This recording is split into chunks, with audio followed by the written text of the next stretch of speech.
ചൊവ്വാഴ്ച ആയി കഴിഞ്ഞാൽ പി വി ആറിൻ്റെ മുറ്റത്തെത്തണമല്ലോ. 92 രൂപയ്ക്കാണ് പ്രൈമായിട്ട് ടിക്കറ്റ് ബുക്ക് ചെയ്തത്. സ്ക്രീൻ 6 ആയിരുന്നു. ഇതൊരു ഫ്ലാറ്റ് സ്ക്രീനാണ്. ഇത് കണ്ടോ, മാർഗറ്റ് റോബീനെ ഇങ്ങനെ നിറഞ്ഞു കാണാം നമുക്ക് ഫ്ലാറ്റ് സ്ക്രീനിൽ. പക്ഷേ ഈ സിനിമ സ്കോപ്പ് ആയതുകൊണ്ട് തന്നെ ഇങ്ങനെ ചെറുതായിട്ടായിരിക്കും കാണാൻ പറ്റുന്നത്. അപ്പോൾ ഫ്ലാറ്റ് സ്ക്രീനിൽ കൊണ്ടുപോയി സ്കോപ്പ് പാടെ വേണ്ടുന്ന ഈ ഇടപാട് പി വി ആർ സ്ഥിരം ചെയ്യാറുള്ളതാണ്. പക്ഷേ പറഞ്ഞിട്ട് കാര്യമില്ല. ഈ നാച്ചുറൽ ഹൊറർ ത്രില്ലേഴ്സിൻ്റെ പ്രത്യേകത എന്തെന്നാൽ ബാക്കിയുള്ള ഹൊറർ സിനിമകളെ അപേക്ഷിച്ച് നോക്കുകയാണെന്നുണ്ടെങ്കിൽ ഈ ആപത്തിൽ നിന്ന് ഇവരെങ്ങനെ രക്ഷപ്പെടും എന്നുള്ളത് അതൊരു റിയലിസ്റ്റിക് അപ്രോച്ചിലായിരിക്കും പറയുക. അതുകൊണ്ട് തന്നെ എനിക്ക് സൂപ്പർ നാച്ചുറൽ അടക്കമുള്ള ബാക്കിയുള്ള ഹൊറർ സിനിമകളേക്ക് വെച്ച് നോക്കുമ്പോൾ ഇതുപോലെ നാച്ചുറൽ ഹൊറർ ത്രില്ലേഴ്സ് എനിക്ക് ഭയങ്കര ഇഷ്ടമാണ്. ഈ പ്രൈമേറ്റ് എന്ന് പറയുന്ന സിനിമയിലേക്ക് വരുമ്പോൾ ഇതിൻ്റെ മെയിൻ ക്യാരക്ടർ ബെൻ എന്ന് പറയുന്ന ഒരു പെറ്റ് ചിമ്പാൻസിയാണ്. കുടുംബം പോലെ തന്നെ, കുടുംബത്തിൽ ഒരാളെ പോലെ തന്നെ കാണുന്ന ഒരു പെറ്റ് ചിമ്പാൻസിയാണ് ബെൻ. പക്ഷേ ഈ ബെന്നിന് റേബീസ്, അതായത് നമുക്കിപ്പോൾ പേ പിടിച്ച നായ എന്നൊക്കെ പറയില്ലേ, അതുപോലെ ഈ നായ എന്ന് പറയുമ്പോൾ മനുഷ്യന് ഇപ്പോൾ ഫിസിക്കലി മനുഷ്യനേക്കാൾ സ്ട്രോങ് ആണ് എന്ന് പറയാൻ പറ്റില്ല. പക്ഷേ ഈ ചിമ്പാൻസി അങ്ങനെയല്ല. ഈ ചിമ്പാൻസി ഒറ്റയ്ക്ക് ഫിസിക്കലി നേരിടാൻ പറ്റുക എന്നുള്ളത് നിയർലി ഇമ്പോസിബിളാണ്. പ്രത്യേകിച്ച് റേബീസും കൂടി ആ ഒരു ബാധയും കൂടി പിടിച്ചിട്ടുണ്ടെന്നുണ്ടെങ്കിൽ. അപ്പം അങ്ങനെയുള്ള ഒരു ഘട്ടത്തിൽ ആ ഒരു ഫാമിലിയിലേക്ക് കുറച്ച് ഫ്രണ്ട്സ് വരുന്നുണ്ട്. അപ്പോൾ ഇവരൊക്കെ കൂടി പെട്ടുപോകുന്ന ഒരു രാത്രിയിലെ കഥയാണ് പ്രൈമേറ്റ് എന്ന് പറയുന്നത്.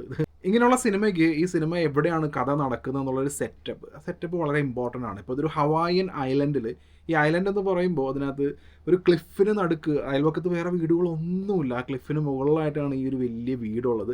ആ വീട്ടിലേക്കാണ് ഇവരെല്ലാവരും, മെയിൻ ക്യാരക്ടേഴ്സ് ലൂസിയുടെ 2 ഫ്രണ്ട്സ്, അതിനകത്തുള്ള ഒരു ഫ്രണ്ടിൻ്റെ ചേട്ടൻ എന്നങ്ങനെ ഇവരെല്ലാവരും കൂടിയായിട്ട് ഒരു വീട്ടിലേക്ക് ചെല്ലുന്നു. അവിടുന്ന് ബെന്നെ കാണുന്നു. ബെൻ ഒരു ഭയങ്കര ക്യൂട്ടായിട്ടുള്ള ഒരു ചിമ്പാൻസിയാണ്. അപ്പോൾ പകൽ മുഴുവൻ ഒരു സ്വിമ്മിംഗ് പൂളിലൊക്കെ ഇങ്ങനെ നല്ല രീതിയിൽ ഹർമാദിച്ച് നിൽക്കുന്നു. പക്ഷേ അവർ സ്വപ്നത്തിൽ പോലും വിചാരിച്ച് കാണില്ല പകൽ മുഴുവൻ സ്വിമ്മിംഗ് പൂളിൽ ഹർമാദിച്ച് രാത്രി ഈ സ്വിമ്മിംഗ് പൂളിനുള്ളിൽ തന്നെ ട്രാപ്പായി പോകുന്നുള്ളത്.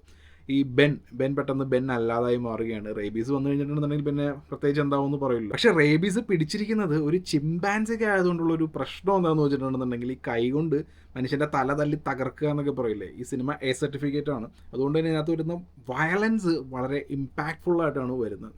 അപ്പോൾ എല്ലാവരും കൂടി ഒരു സ്വിമ്മിംഗ് പൂളിൽ, കാരണം റേബീസ് വന്നു കഴിഞ്ഞിട്ടുണ്ടെങ്കിൽ വെള്ളത്തിനോടുള്ളൊരു ഭയം എന്നുള്ളതുണ്ട്. അപ്പോൾ ഈ സ്വിമ്മിംഗ് പൂളിലാണ് ഇവരെല്ലാവരും ലോക്കായി പോകുന്നത്.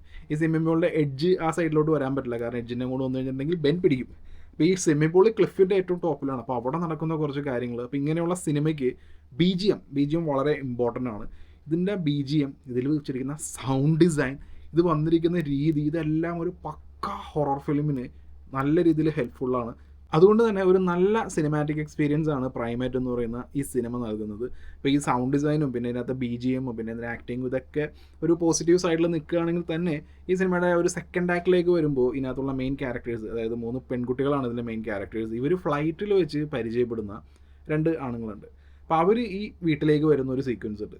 ഈ 2 പേര് വീട്ടിലേക്ക് വരുന്ന സീക്വൻസ് പിന്നെ അതുവരെ ഉണ്ടായിരുന്ന ഒരു സിനിമയുടെ മൂഡല്ല പിന്നീട് അങ്ങോട്ടേക്ക് വരുന്നത്. പിന്നീട് നമ്മൾ കാണുമ്പോൾ ആ മൊത്തത്തിലുള്ള ഒരു ഡൈല്യൂട്ട് ആവുന്ന രീതിയിൽ ആ സീക്വൻസും കാര്യങ്ങളൊന്നും അതുവരെ കാണിച്ചതിനോടൊന്നും പ്രത്യേകിച്ച് അങ്ങോട്ട് ജെല്ലാവുന്നില്ല. അങ്ങനെ ഒരു നെഗറ്റിവിറ്റി എനിക്ക് തോന്നി.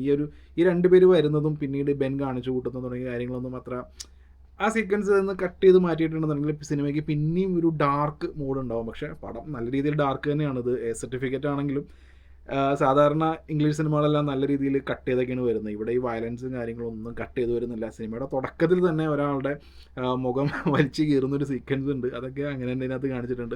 അപ്പോൾ ഇതൊരു ഷോക്കിംഗ് ആയിട്ടുള്ള വയലൻറ്റ് ആ ഒരു സീക്വൻസും കാര്യങ്ങളൊക്കെ പടത്തിലുണ്ട്. എന്നാൽ അത് ചുമ്മാ കാണിക്കണം എന്ന് പറഞ്ഞ് കാണിക്കുന്നതല്ല, അത് നല്ല എഫക്റ്റീവായിട്ട് തന്നെയാണ് കാണിക്കുന്നത്. പിന്നെ ഇതിൻ്റെ ഈ ഒരു സർവൈവൽ ടോൺ ഈ സിനിമയിലേക്ക് വരുമ്പോൾ ഈ ബെൻ എന്ന് പറയുന്ന ആ ഒരു ചിമ്പാൻസിയെ ഫാമിലിയായിട്ട് കാണുന്നതാണ്. ലൂസി മെയിൻ ക്യാരക്ടറാണ്. അപ്പോൾ ബെന്നീസ് ഫാമിലി എന്ന് പറയുമ്പോൾ സ്വാഭാവികമായിട്ടും നമ്മൾ വളർത്തിയ നമ്മുടെ പെറ്റിനെ അപകടത്തിലാക്കാൻ നമ്മുടെ മനസ്സ് സ്വാഭാവികമായിട്ടും അനുവദിക്കില്ല. പക്ഷേ ഇവിടെ ലൂസിയുടെ സിസ്റ്ററിന് ഇഞ്ചുർ ആവുന്ന ഒരു സീക്വൻസിലാണ് ഇതിൻ്റെ ആ സംഭവം തുടങ്ങുന്നത് തന്നെ മൊത്തത്തിൽ.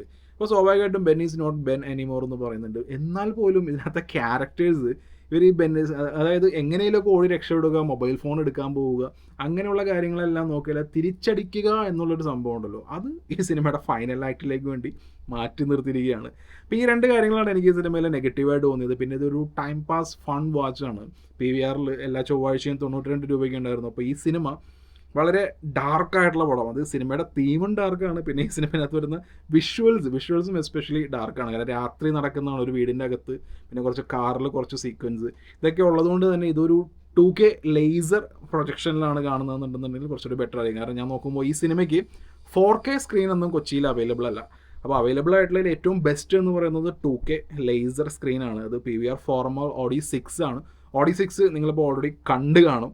അതൊരു ഫ്ലാറ്റ് സ്ക്രീനാണ്. ഈ പടം എന്ന് പറയുന്നത് സ്കോപ്പാണ്. ഇതിനുശേഷം ഞാൻ കണ്ട മാർട്ടി സുപ്രീമും സെയിം സ്ക്രീനിൽ തന്നെയായിരുന്നു.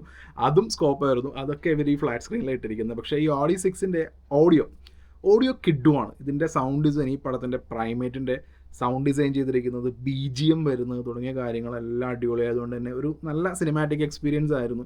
കാരണം നമ്മൾ മുടക്കുന്നത് വെറും 92 രൂപയാണ്. ആ 92 രൂപയ്ക്ക് നല്ല രീതിയിൽ വോർത്തായിട്ടുള്ള ഒരു സിനിമാറ്റിക് എക്സ്പീരിയൻസ് ആയിട്ടാണ് പ്രൈമേറ്റ് എന്നുള്ള സിനിമ എനിക്ക് ഫീൽ ചെയ്തത്.